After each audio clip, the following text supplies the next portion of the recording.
الحمد لله وكفى والصلاة والسلام على رسوله المصطفى.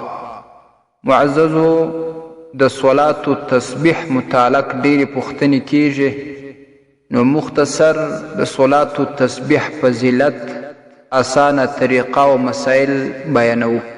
هیله مو دا ده چې بیان تر اخره واورئ او تر نورو مسلمانانو یې ورسوئ. امام ترمذی رحمه الله حدیث نقل کړی چې ان رسول الله صلی الله علیه وسلم قال للعباس، نبی صلی الله علیه وسلم حضرت عباس رضی الله عنه توای یا عما، ای اکا، الا اعطیک، آیا تا ته یو څه در نکړم؟ الا امنحک، آیا تا ته یو شی ونه بخښم؟ آیا په تا یو داسې عمل ونه کم چې په هغه کې لس خصلتونه وي؟ اذا انت فعلت ذلك، چې کله ته دغه فعل وکې، دا عمل وکې، غفر الله لك ذنبك، الله ربي لا یزال به تا ته ستا ګناه معاف کړي. کم ګناهونه دومره عظیم فضیلت لري چې لس قسمه ګناهونه په صلات و تسبیح باندې معافیږي.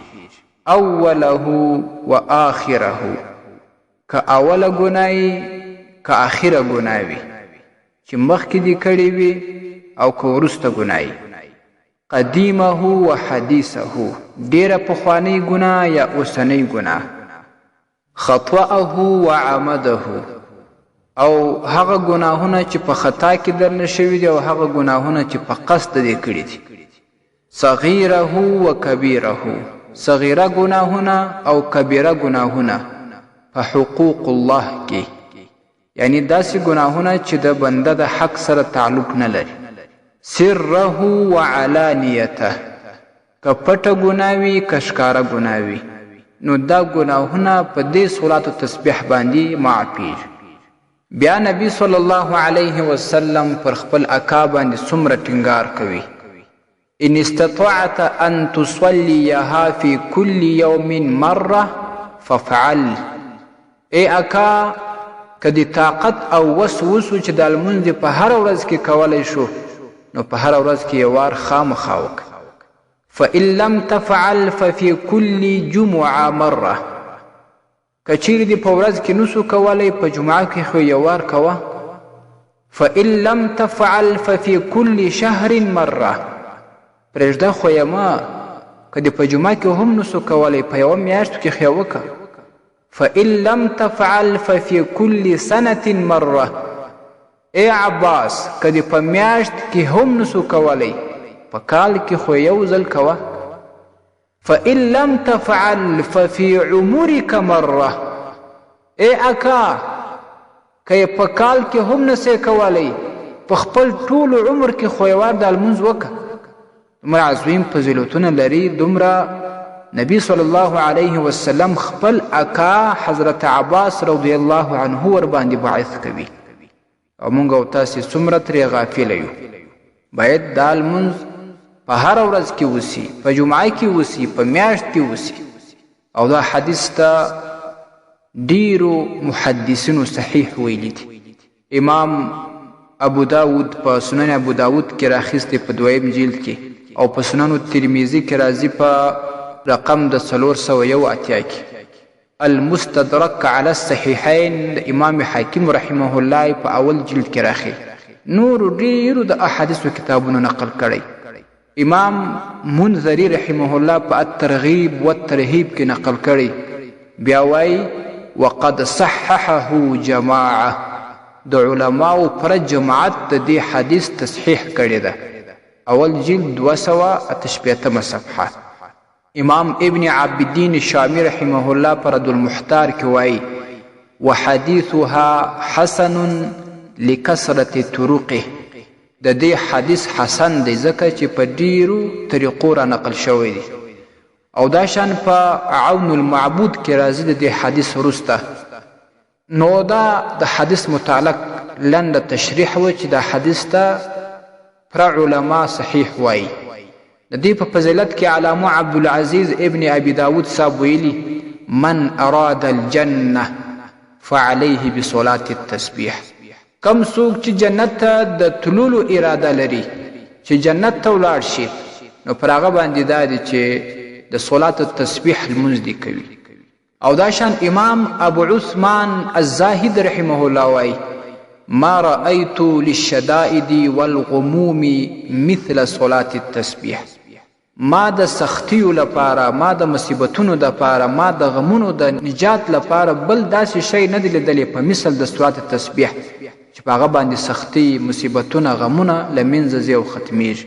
په اعمالی الاذکار 43 صفحه کې دا راځي. او دا شان په معارف السنن کې امام بنوري رحمه الله هم دا نقل کړي دي. فضایل نور هم زیات دي، بس همدا کفایت کوي.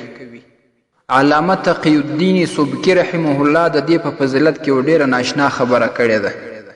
هغه وایي کوم شخص چې د دغه لمانځه په فضیلت باندې خبر سي او سره د دغه خبرتیا بیا هم غفلت اختیار کړي، یعنی بیا هم صلاة التسبیح لمونځ نه کوي، نو دغه شخص په دین کې سستی کوونکی دی. دا شخص د نیکانو صالحانو له کارونو څخه د هغې د لارې څخه بیا لیرې دی، نو هغه ته په دین کې سوچه سست ویل کیږي.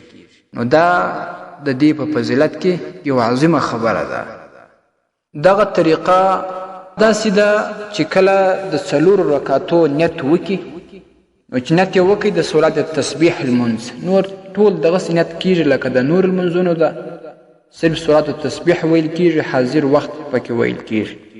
نو د تکبیر تحریمه یعنی الله اکبر او د ثنا یعنی د سبحانک اللهم ویلو وروسته دي دغه کلمات، یعنی دا دریمه کلمه 15 واره ووایي سبحان الله والحمد لله ولا اله الا الله والله اکبر. او بعضی احادیثو کې لا حول ولا قوة الا بالله دا هم ورسره زیات شوي دي. که وویل سي ثواب یې زیات دی. که یو څوک ونه وایي صرف سبحان الله والحمد لله ولا اله الا الله والله اکبر ووایي هم صحت لري. چې کله دا 15 واره تر ثنا ویلو وروسته پوره کړه، بیا به نو اعوذ بالله، بسم الله، الحمد لله او یو سورت ووایي.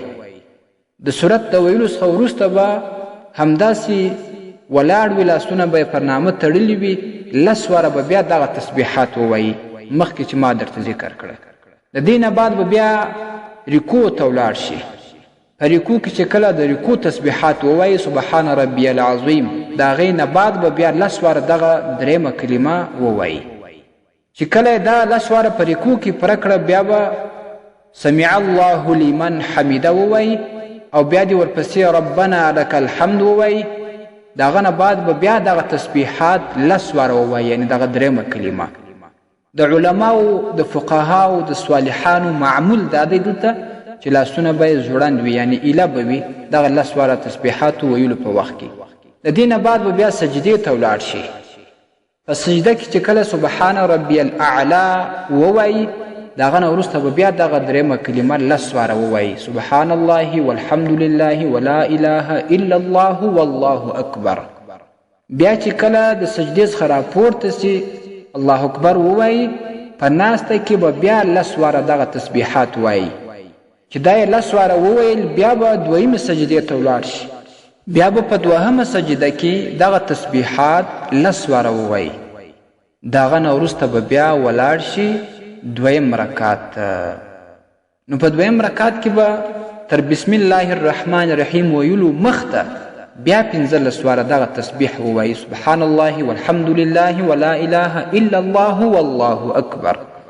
د دې نه وروسته به بیا بسم الله، الحمد لله او ورسره سورت بیا به 10 واره ووایي. په دغه اول رکعت کې چې کم ترتیب د تسبیحاتو د ویلو دی، په نورو ټولو رکعتونو کې هم دغه ترتیب دی. او په دې کې ضروري خبره دا ده چې په هر رکعت کې 15 واره دغه تسبیحات ویل کیږي، چې په دغه 4 رکعتونو کې 300 واره پوره کیږي. دغه طریقه سوه. د دې نه وروسته یو اهمه مسله بله تاسو ته وایم. دلته ډېر کسان سته لا مذهبه خلک، هغه صلاة التسبیح لمونځ ته بدعت وایي. نو ګورئ ما مخکې حدیث درته ووایي او د حدیث صحت او حسنوالی مې هم درته ثابت کړي. امام ابن الصلاح رحمه الله په فتاوی ابن الصلاح کې ویلي دي چې دا په 643 سنه کې وفات شوی عالم دی. هغه وایي ان حدیثها حسن، د دې صلات التسبیح حدیث حسن دی.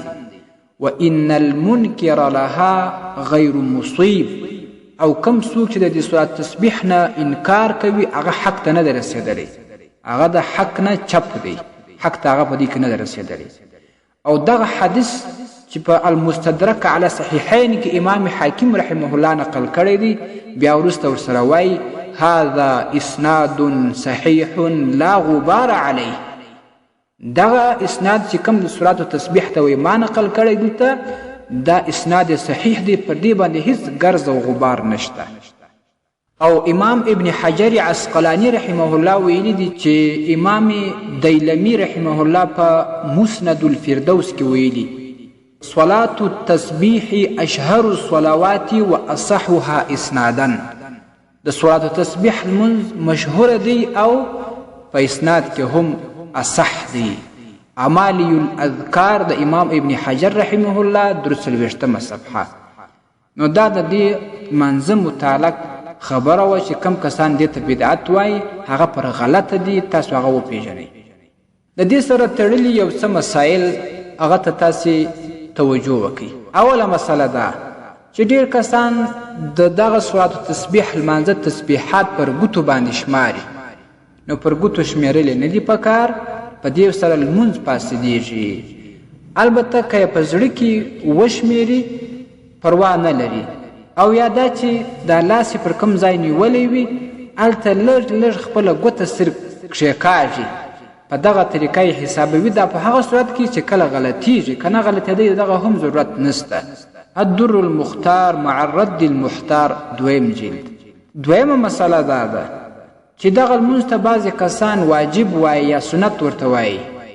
نو دغه لمونځ نه واجب دی نه سنت دی، بلکې مستحب دی. پر کولو یې دغه ثوابونه انسان ته ورکول کیږي، پر نه کولو یې ګناه نسته. درېیمه مسله ده چې کله تسبیح یا کمی او یا زیاتې شي، نو د هغې طریقه دا ده هغه کمی دې په بل ځای کې پوره کړي. مثلا په ولاړې کې تسبیح ځینې کمې سولې، هغه تسبیحات دې بیا په رکوع کې ورپسې پوره کړي. که په رکوع کې کمې سي هغه دې بیا په سجده کې راوګرځي، په سجده کې دې پوره کړي. او که په اوله سجده کې دغه تسبیح کمې سي بیا دې په دویمه سجده کې پوره کړي.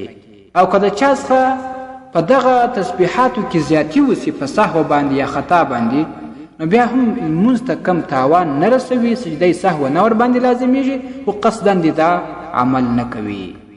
څلورمه مسله ده چې په دې کې بهتره دا ده چې په اول رکعت کې سورة التکاثر الهاکم التکاثر وویل سي، او په دویم رکعت کې سورة العصر والعصر ان الانسان لفی خسر، او په دریم رکعت کې سورة الکافرون قل یا ایها الکافرون سورت وویل سي. په څلورم رکعت کې باید سورة الاخلاص قل هو الله احد وویل سي. خو لیکن هغه صورتونه که د چا نه وي یاد بل هر صورت وایي پروا نه لري، او که نور بیخي یاد نه وي په هر رکعت کې قل هو الله احد وایي هم څه مشکل نسته.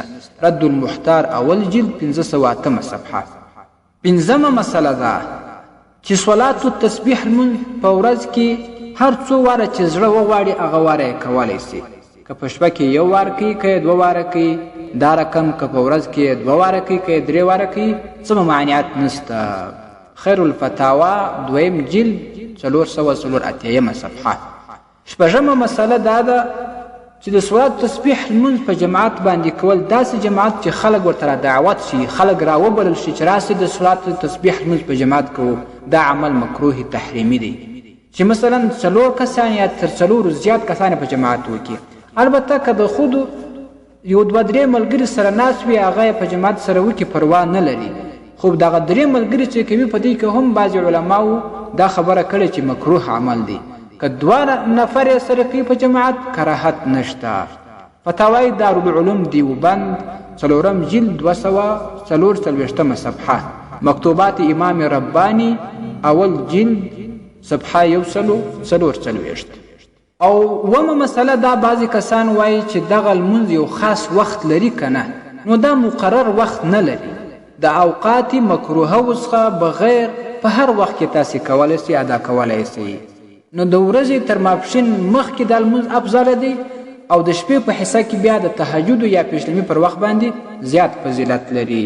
عمدة الفقه دویم جلد 306 صفحه. اتمه مسله ده، مخکې مو هم دا مسله بیان کړه، دغه لمونځ کوونکی د رکوع څخه راپورته سي په دغه ولاړه کې چې کله تسبیحات وایي لاسونه باید تړلي وي تر نامه لاندې او که به ایله وي. نو په دې کې د علماو او فقهاو معمول او طریقه داسې راغلې ده چې لاسونه به یې ایله وي، یعنې زوړند به وي. لکه په دا نور لمونځونو کې چې کله د رکوع څخه راپورته سي لاسونه ایله وي.